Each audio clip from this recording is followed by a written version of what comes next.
Hi, this is Larry Hatch for cultivar.org, and today's episode is Weeping Conifers. And this is brought to you by the Encyclopedia Cultivars of Woody Plants, the world's largest and most complete encyclopedia of ornamental woody plant cultivars. It's 6,500 pages, thousands of huge screen-filling photographs, no tiny little thumbnails, and it's available in PDF form, so you can take it with you on your phone, your tablet, your laptop, anywhere you go, in the nursery, the garden, the arboretum, classroom, anywhere you go. And I've written it myself over 40 years, and you'll find out why experts, the true gurus, use this as their standard reference. In fact, many contribute to it. The subject of weeping conifers is interesting. It's a very complicated one. I could probably spend 50 hours on it, but I'm going to give you a quick summary of my favorite weeping conifers that I've seen over many years. You may have others that you like, so please put those in the comments. I don't intend this to be a sermon or a pontification, so put your comments below. I can't include everything, and I'm going to talk as quickly as I can. One of the first conifers that really blew my mind is Abies alba pendula. It's a weeping form of the White Fir, and it also comes in a more twisted form called green spiral. But this picture here is at the National Cemetery at Gettysburg, Pennsylvania. And as many of you may know, weeping trees are popular in cemeteries. It's a weeping analogy. And look at these two beautiful examples, cascading, rich forest green, fir green really. And look at them by the cannons. They're just absolutely smashing examples. And look at that foliage. It's just absolutely perfect. I want to move on quickly here. The next one is probably one that's very familiar. It's Cedrus atlantica glauca, the weeping atlas cedar. And a lot of people train it as a, quote, living waterfall, which it is and can be. And when it's grown properly over time, it's a very beautiful cascading plant. People sometimes don't even believe they're real. They're so amazing looking. The next one I want to talk about is a Deodar cedar. As you know, the Cedrus deodara, they kind of are semi-pendulous anyway, but there are various weeping forms of it. Some of them are called weeping, aren't very weeping. But this one here, I took at Clemson University. It's called Crystal Falls. It's got a really elegant, artistic look to it. I really don't think you can beat it. There's some other stuff. There's a whole series of weeping Nootka Cypresses, which is a species native to the northwestern United States, Capricious. Camicypris nootkanensis. It's been assigned to like 5 or 7 or 20 different genera. Nobody's decided what it is. It's probably a cupressus. They're probably all cupressuses, but hey, we can call it Camicypris for now. And there's a pendula group. It's a weeping thing that's all over the world. And there are at least 20 named cultivars of it, and I go over them in my book. Some are narrow, some have long, elegant arms, some are gold, some are variegated, some are blue. I happen to like this one if planted in groups, not just one, but in groups. It's called Vander Acker, and it almost looks like some weird creatures standing there, having landed from Mars. I want to put in another plug here for another cupressus, Cupressus funebris, known as the funeral cypress for obvious reasons. It's got a beautiful silvery gray foliage and is often loaded full of cones, as you see here. It's not hardy everywhere. It's kind of zone 7B to 8. And here's an example from the Ralston Arboretum. It's a beautiful cascading silver conifer, eventually to 50 feet or more. So we'll take recommendation on that. The next plant is a Arizona cypress, Cupressus glabra Raywood's weeping. And sort of like the Crystal Falls that we looked at earlier, it's a very artistic thing. It does whatever it wants. You sort of have to let it meander and grow and send out its arms wherever it wants to. Of course, you can encourage it one way or another, but it's absolutely a stunning plant. You got to give it a lot of time to develop. I think that example is about 15 years old. If you want to get into more, or I should say less cold hardy stuff, you can't go better than the Cupressus macrocarpa saligna aurea, and that is probably safe in zone 8, but zone 7B you can grow it.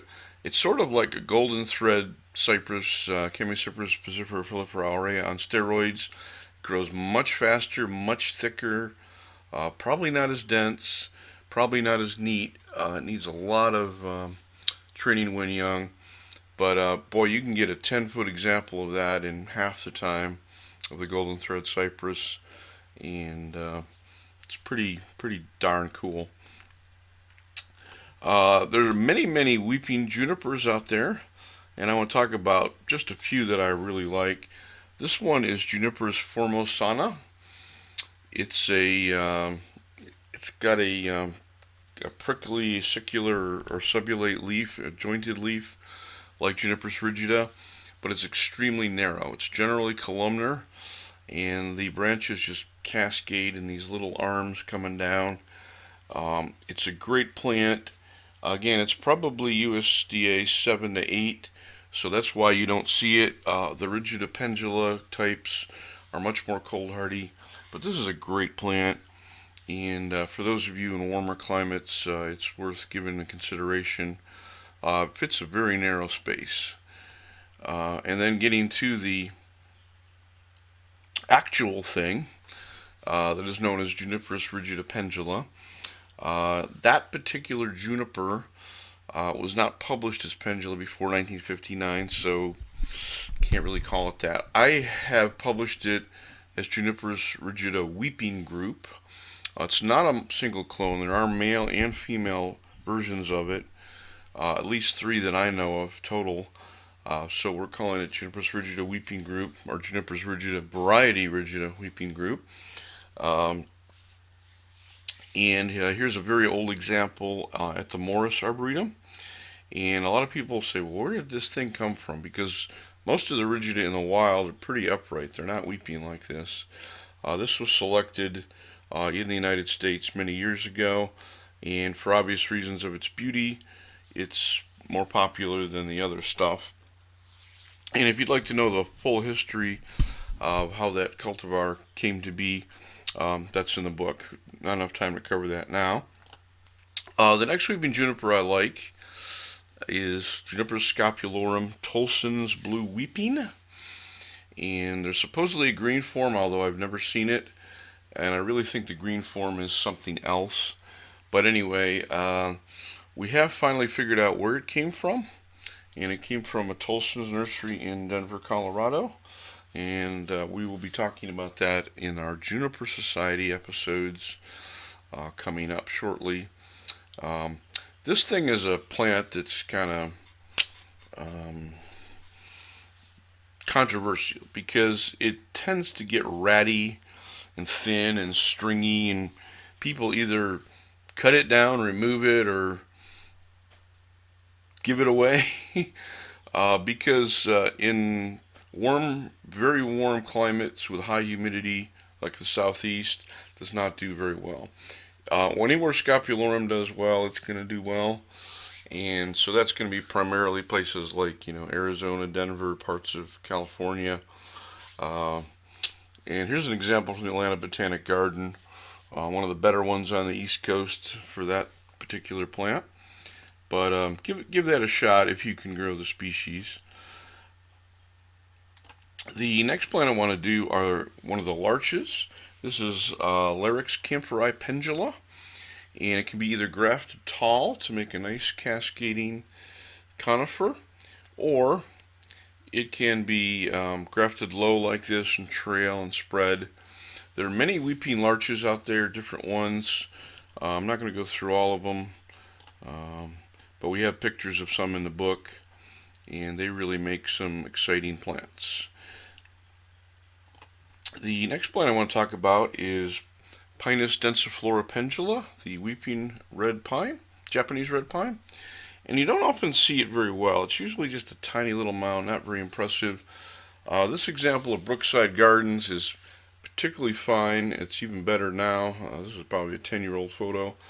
And they've done what you should with weeping pines generally, and weeping conifers in general, is let them cascade over a wall or some stonework. It just sets them off much better and makes them more interesting. The next thing I want to come to are the weeping Norway spruces, and my God, there's probably 40 of those by now.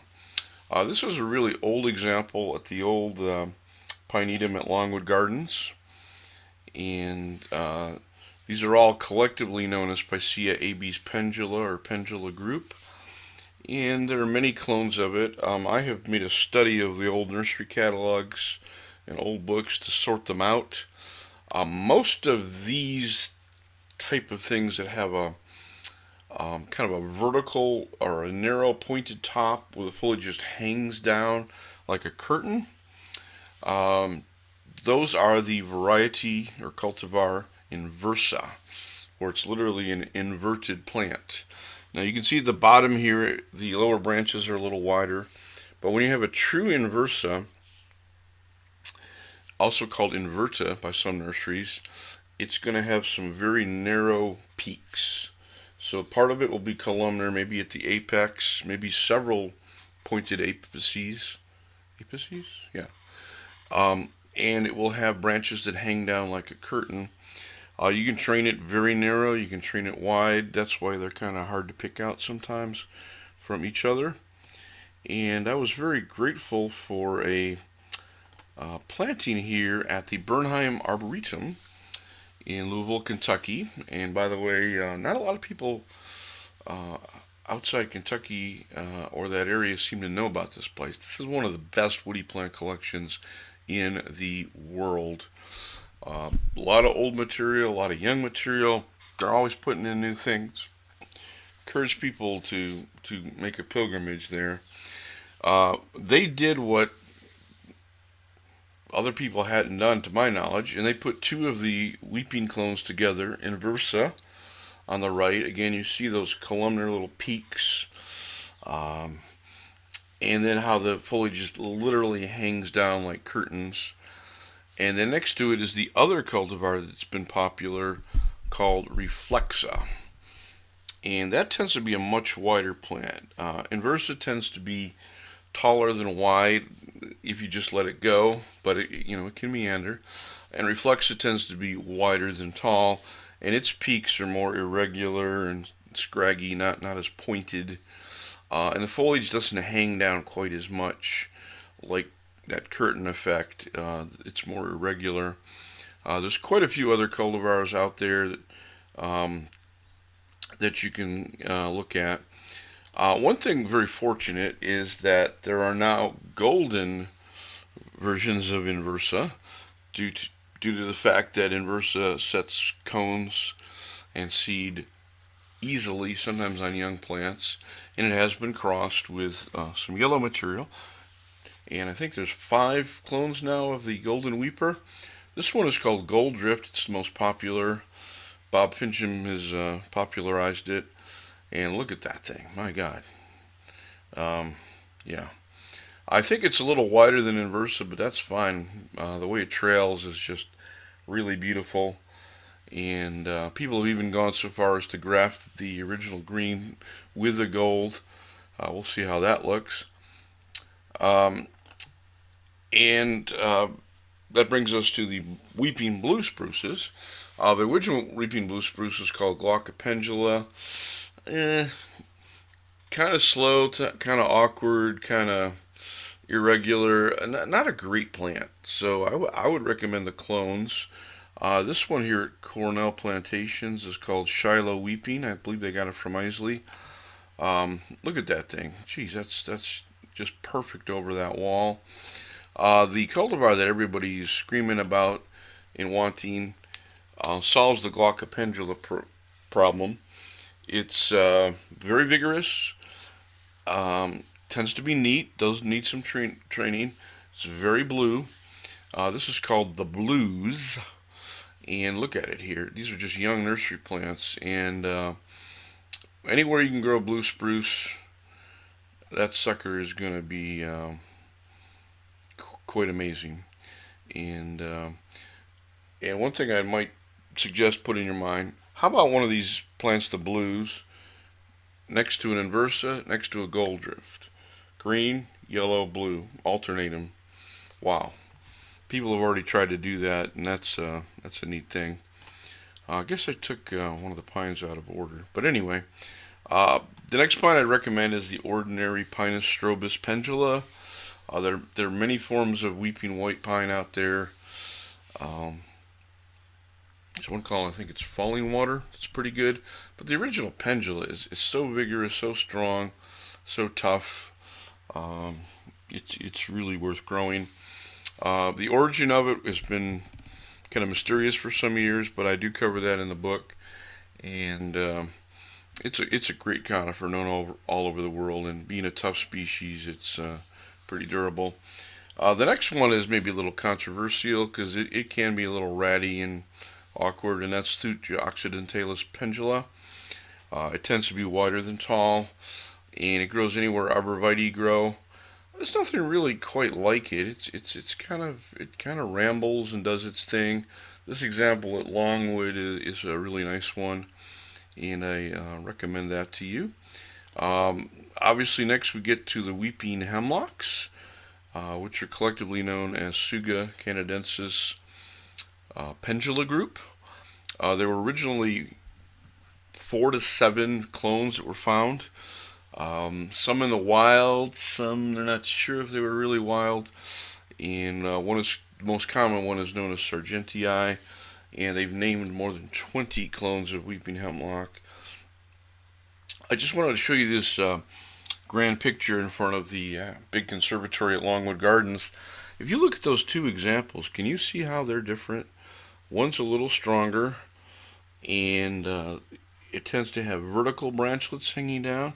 The other is smaller, finer texture, and is more of a cascading effect. So even among these two examples, which I couldn't find other labels on other than pendula, they differ. So there's room. If you go to the University of Tennessee Arboretum, the old Arboretum near Oak Ridge, they've got a thing that's like 30 times wider than tall. There's all kinds of examples. There's all kinds of ways to graft them. And so have at it. Hope you enjoyed this episode. And if you want to support this video and others like it, please support the Cultivars of Woody Plants project. I've done it for 40 years, and I think it'll knock your socks off when you see how many plants are out there. And we keep track of all the new stuff. So it's really the only encyclopedia of trees out there with all the new stuff and all the old stuff and original research too. So please support us, and you'll enjoy it. Thanks.